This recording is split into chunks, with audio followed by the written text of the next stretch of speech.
C'est le calendrier de l'Avent, le calendrier de l'Avent, de l'Ashtiredag. Ho ho ho! Bonjour à tous et à toutes. Aujourd'hui, pour le 3e épisode de notre série Noël en chansons, nous allons découvrir ensemble la tradition des chorales de Noël. Si vous êtes amateur de téléfilms de Noël, vous avez sans doute déjà vu ces fameuses chorales qui font du porte-à-porte et chantent aux familles les plus beaux chants de Noël. Joy to the world, the Lord is come. Let earth receive her King. Cette tradition remonterait en fait au XIIIe siècle en Angleterre.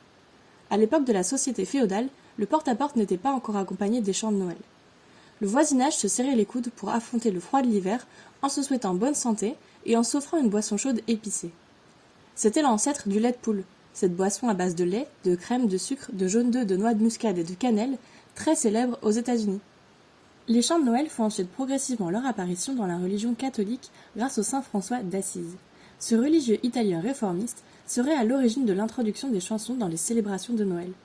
Progressivement, les chants n'étaient plus réservés à l'Église et ils se sont répandus dans l'ensemble de la société en Europe. C'était sans compter l'arrivée au pouvoir d'Oliver Cromwell en Angleterre entre 1649 et 1660. Il considérait que Noël devait être une célébration sérieuse et il bannit les chorales. Heureusement, la tradition n'a pas disparu et continuait de vivre en secret. Elle a repris sa grandeur passée sous le règne de la reine Victoria. Depuis, les chants de Noël sont incontournables pour célébrer les fêtes de fin d'année.